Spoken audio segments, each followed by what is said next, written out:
Hello, welcome to this edition of the Situation Report. My name is Bryan. I'm the Outreach Coordinator here at the West Palm Beach VA Medical Center, located in beautiful Palm Beach County, Florida. Today I'm joined by Mr. Cory Price. Mr. Price was recently appointed as the new Director of the West Palm Beach VA Medical Center. Welcome, Mr. Price. Thank you, Buzz. Glad to be here. So as the newly appointed Director to West Palm Beach, I think it's important for our veterans to know a little bit more about you. So to kick things off, can you share with me a little bit about your VA background, sir? Sure. I actually started my VA career 11 years ago. I started with the Orlando VA healthcare system as the business manager for the radiology service. I worked my way up there, and after a few years I actually got promoted and was assigned as the assistant director at the Bay Pines VA healthcare system. And then later I actually returned to Orlando in the role as the associate director for operations. And so I've been there since 2017. Thank you. I also know you're a veteran. Can you tell me a little bit about your military experience?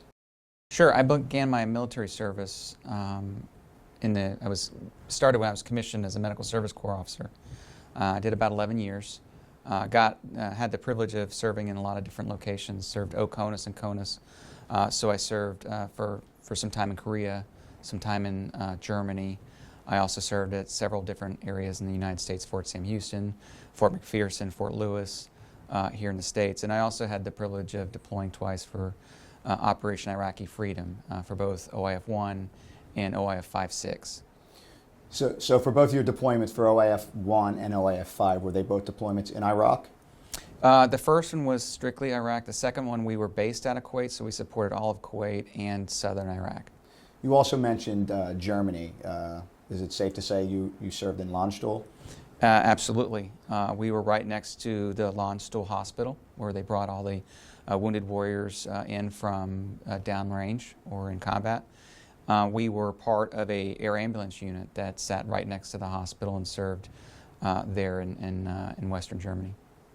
So you mentioned you were commissioned as a medical service corps officer and air ambulances. For someone who doesn't know what that means, can you explain that a little bit to us? Sure. I was actually my title for my job was an air medical evacuation officer. So we were responsible for our air crews, the deployment of air ambulance assets. So think about life flight, right? So that's what we did in combat. So we had several different missions. One would be what you would think it would be, a point of injury. You fly out there, you pick up somebody that's wounded. We did additional things such as resupply of medical supplies, and also just transferring patients from one level of care to another. So maybe from a battalion aid station or a forward surgical team to a combat support hospital, for example, or from a combat support hospital to a facility to be moved outside of country. How do you think your experience as a combat veteran has helped prepare you for the role as director? I don't think it's unique. I think anybody that's deployed, it builds some confidence. If you can do that, you can do anything, and that's the way I look at it. I think to use that from like an aviation terminology, a lot of things happen, right? There's emergencies that happen, there's chaos that happens, there's a lot of things that happen in a chaos environment, especially in complex healthcare. But I think to use an aviation terminology, when you have an aircraft incident, the first thing you do is continue flying the aircraft, right? There's very few emergencies that you can't continue flying and then diagnose the problem, think about it, and take the most appropriate step. And I think I take that with me as a leader of not overreacting, keeping calm, looking at and assessing the situation, and then trying to determine course of action to address it. You know, I talk all the time, you hear about stress and worries about stress.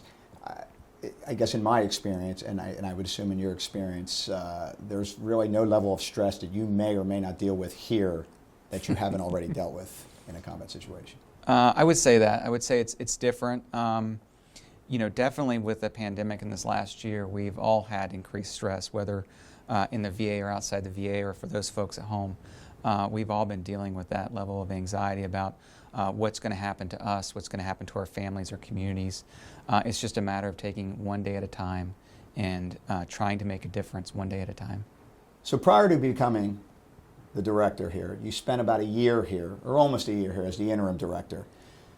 Can you tell me a little bit about what you learned about our facility and the staff here?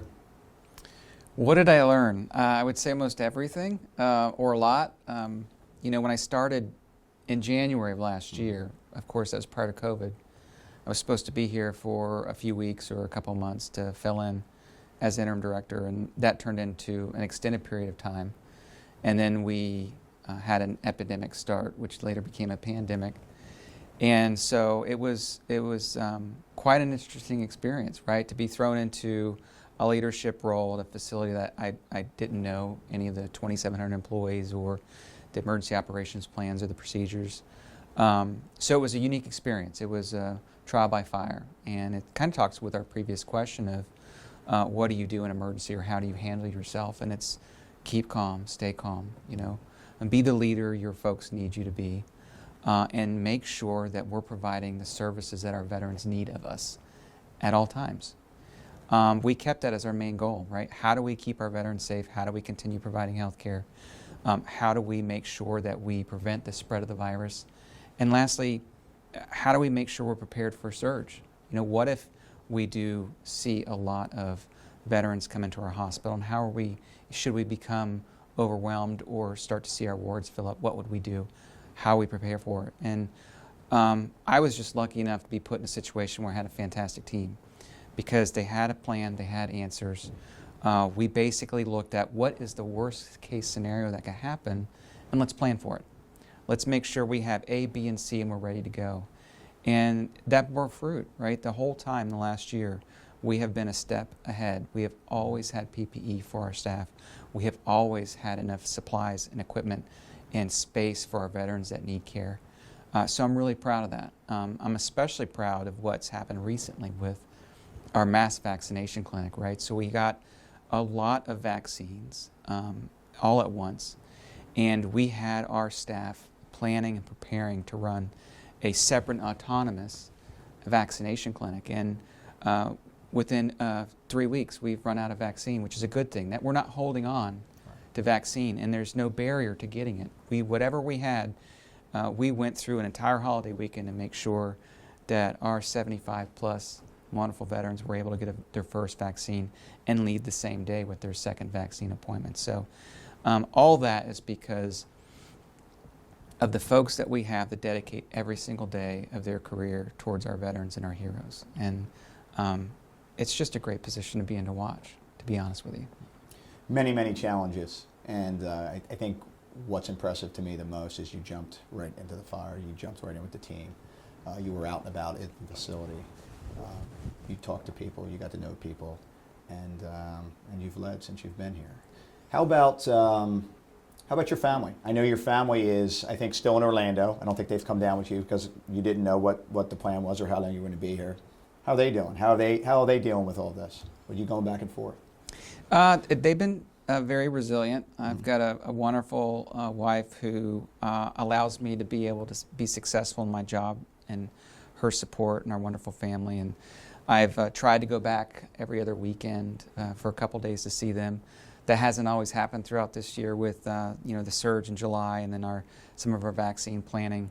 It's important to make sure priority number one is making sure we meet our mission here, but they've been wonderfully supportive, and I look forward to them coming down permanently with me very shortly. As you know, this past year was an election year. We've heard a lot about the new president's plans for his first 100 days in office. Mm-hmm. Have you thought about that? Have you thought about what maybe your first 100 days are going to be like? Yeah, well, I've had actually 365 days to look at our direction and think about what we're going to do if I were named permanent director. And really our number one priority now is mass vaccination, and will continue to be in the foreseeable future. We have about 60,000 veterans in our patient population, and so each one of those veterans need a first and a second dose. And so our mission at West Palm Beach VA Medical Center is to get as many of our veterans vaccinated as quickly as possible, period. The second part of that is to maintain our normal healthcare operations, to make sure we're addressing the needs of all of our veterans, whatever those are. And then thirdly, that is to improve our customer experience. I've talked at length with our care team, and we're evaluating every single touch point that we have with our veterans, and are working to make sure that we provide a wow experience with each one of those and I look forward to seeing the outcomes of that in the next year. I just want to thank you for your time today and for joining us. And I know you're busy, you got a lot on your plate, got a lot going on. So thank you very much. My pleasure. And thank you all for joining us today. Stay tuned for the next edition of the Situation Report.